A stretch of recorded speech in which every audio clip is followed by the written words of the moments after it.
Greetings, Earthlings.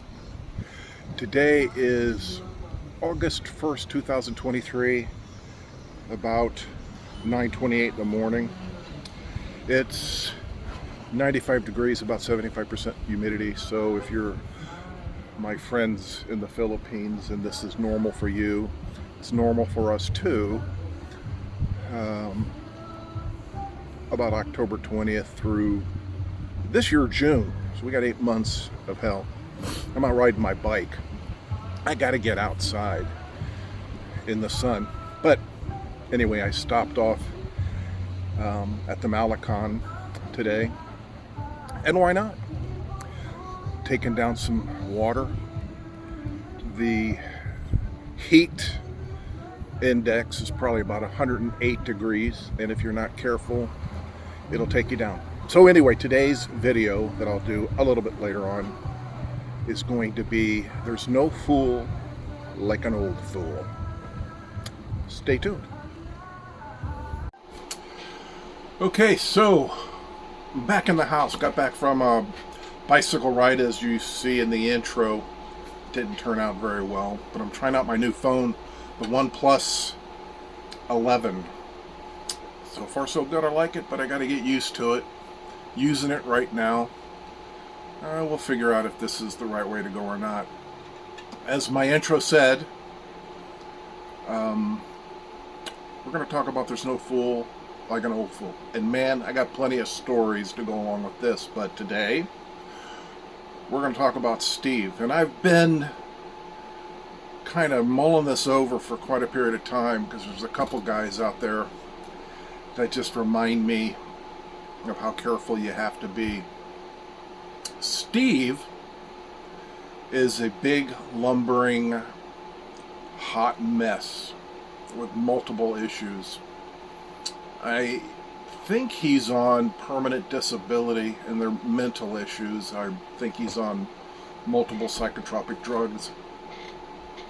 Doesn't have any social grace, doesn't understand the nuances of society,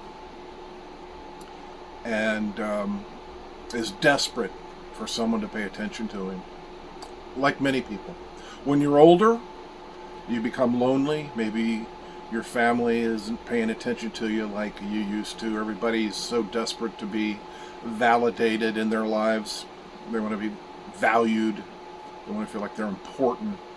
And so they wind up doing stupid things. And when they're older, even though the internet's pretty good about warning you about the dangers that exist out there, we still tend to do pretty incredibly dumb things. So Steve used to be down here, and he would meet women out in the street, and having no boundaries would wind up getting involved in a pseudo relationship with them, which basically meant he was going to put a couple air conditioners in their house, get used up pretty good. And to him that was love, because somebody was paying attention to him, even if that meant that they were taking advantage of him.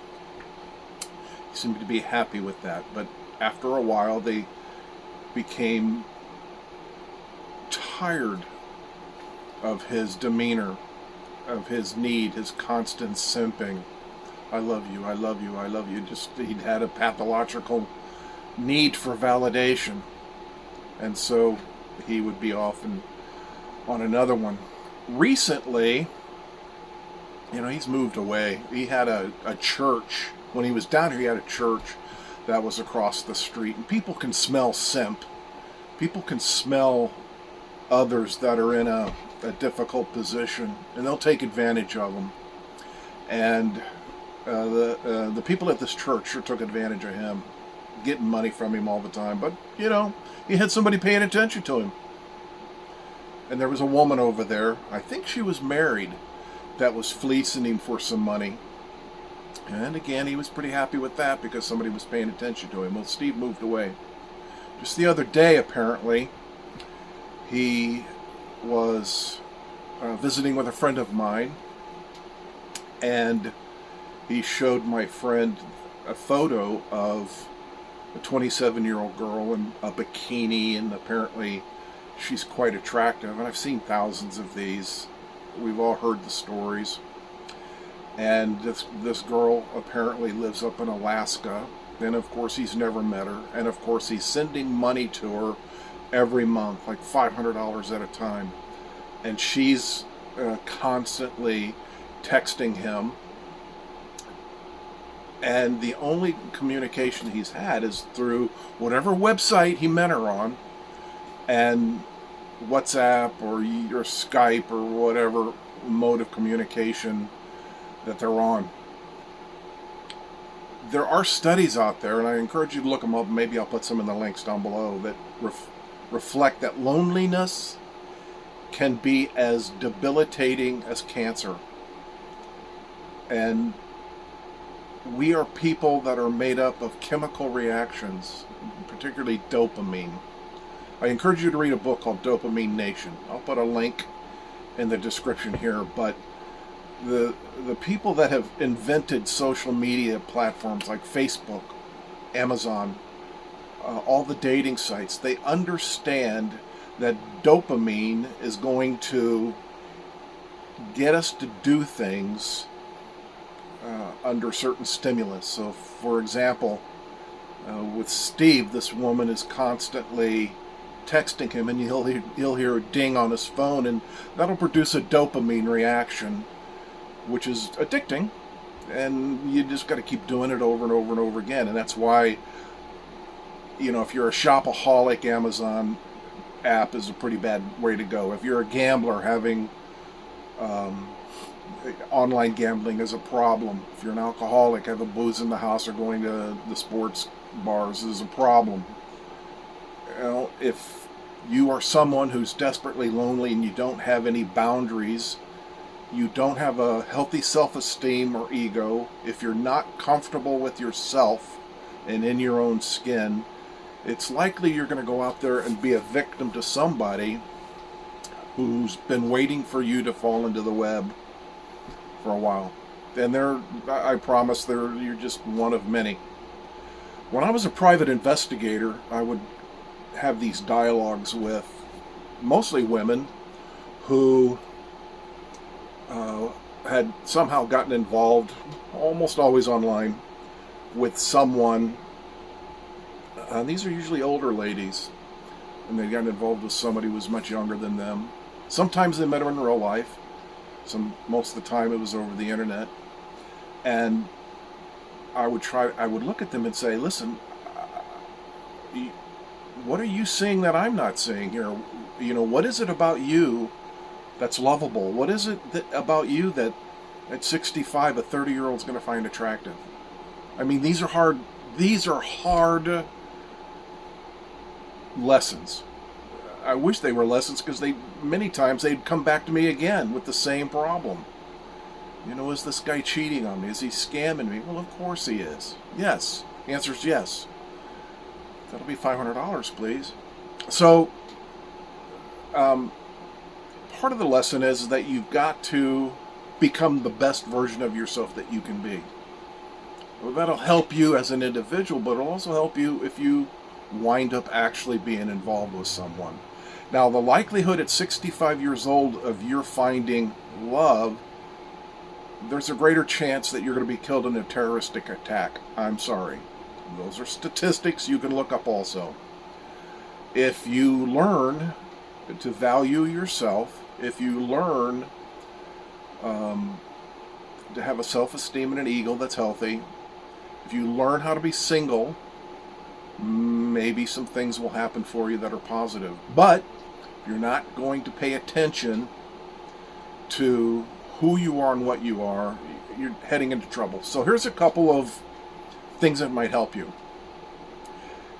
Steve could have, if he wanted to, done a reverse image search of this 27-year-old woman that he feels loves him.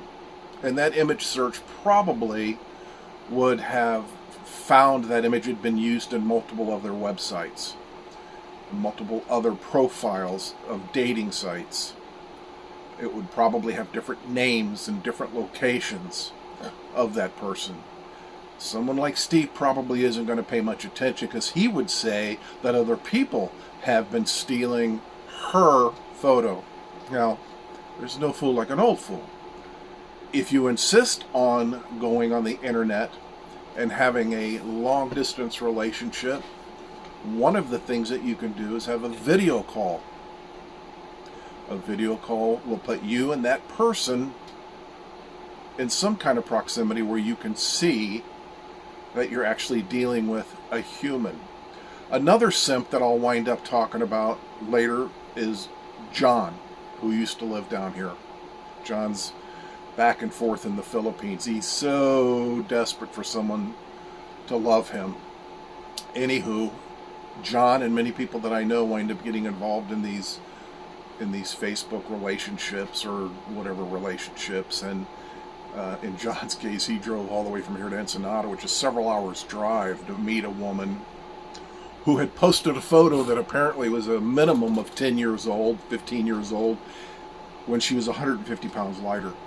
Oh, if he had only spent a couple of minutes doing a video chat through Skype or whatever method that you want to use to see that that person on the other side is actually who they say they are, he could have saved himself a lot of headaches. Steve can do it, you can do it, we can do it, I can do it. Just do a video chat and verify that's who they are. What you're going to find is if they don't do it, if they won't want to do it, is that you're talking to somebody in Nigeria or Ghana, even Romania, the Philippines. They're all over the place, but there are some places that are more prevalent than others on trying to scam you out of your hard-earned money, and they're going to prey upon the dopamine and the oxytocin chemicals that the pituitary gland is kicking out that makes you feel warm and fuzzy when they hit one of your buttons. Ding, ding, ding.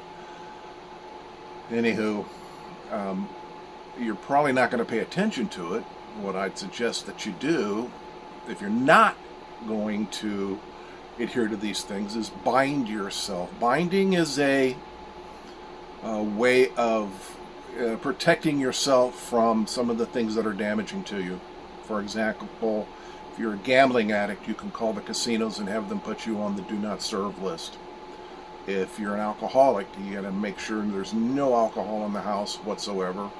You maybe join an AA program. Same with sexual addiction, same with all those things. Binding is to get rid of the Amazon app, close out your Amazon account. It is doing things for yourself, to yourself, that prevent you from the damaging behavior that has put you in the circumstances that you're in. And then maybe you can start working on yourself so that you can navigate through life as a single person without engaging in dangerous and destructive behavior. I can promise you that if you're 65 years old and you think somebody that is 30 years your junior is interested in you, universally, that means that they're interested in the financial reward that you can bring to them. I'm sorry. That's the way it is. You can do the research. I suggest you do. I'm a big proponent on people learning how to solve their own problems, because it's going to happen again and again and again. John, Steve, whatever your name is, if you don't get a hold of your self-esteem and ego and learn how to be a good quality person to yourself, you're not going to be a good quality person to someone else. Anywho, that's my story, and I'm sticking to it. It's hot out, man. I just did 4 miles. I burned up about 400 calories. Normally I could do 9 or 10 miles, burn up about 500 or 600 calories. But man, when it's hot like this, you got to take care. I'm old. I'm 65 years old. I'm not 30. And that's the whole point. Be the best 65-year-old you can be, not the best 30-year-old that someone else is. Okay, we'll talk about some of these other fools on another chapter.